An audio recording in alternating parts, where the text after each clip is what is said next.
I'm going to analyze the color specifically in this next clip of Finding Nemo video game appropriately. I really wanted to analyze color because I think that the director and cinematographer do a really good job of kind of fulfilling the stereotype of what an underwater game should be, since obviously this game does take place completely underwater, and you can see that throughout their color choices, it's very visually pleasing, just like the movie is, but also goes along with, like I said, the stereotype that an underwater color scheme would have.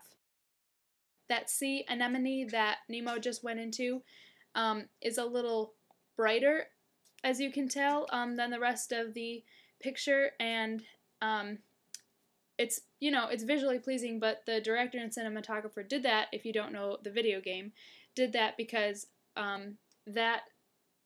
that little place right there that Nemo just was in is like a safe haven for him to, rack up his energy or spin points or whatever. And then, as kids see that, as they start playing the game, they see that brighter space. They know that Nemo can go in there and he can get re-energized or whatever, so it becomes something that's attractive for game players, and it becomes something that they're familiar with. I really like the contrast between the little critters following Nemo around. They're kind of like his lifesaver buddies, because those right there are complementary colors, Nemo and his little fish buddies. So that just works throughout the whole thing. It's very visually pleasing that he's being followed by things that are the complement of his color of his body. I want to stop it right here to show you the background in contrast to Nemo.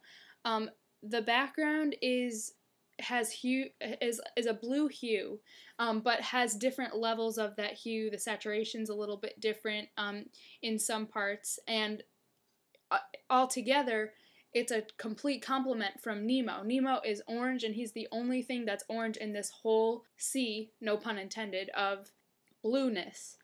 And as you look in the background, you can see some shapes are a little darker, some shapes are a little lighter, but they all are different values of the blue, which is obviously a great thing done by the game designer, and it just makes it visually pleasing.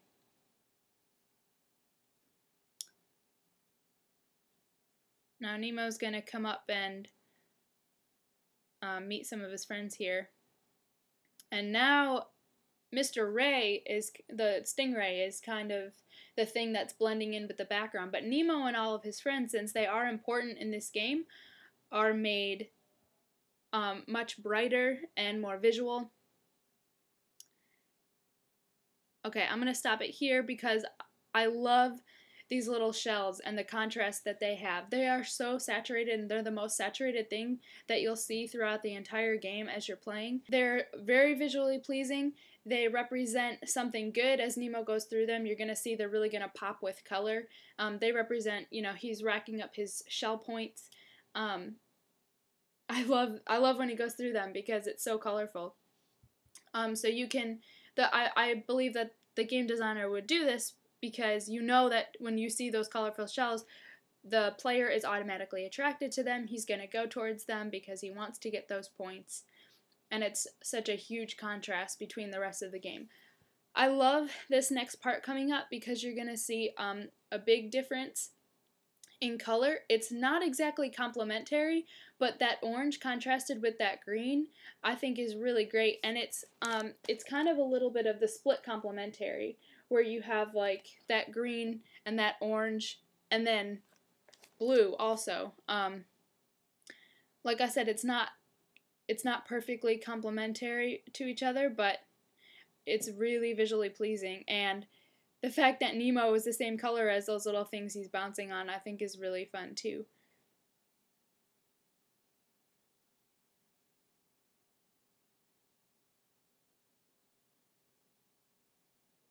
And he got a star.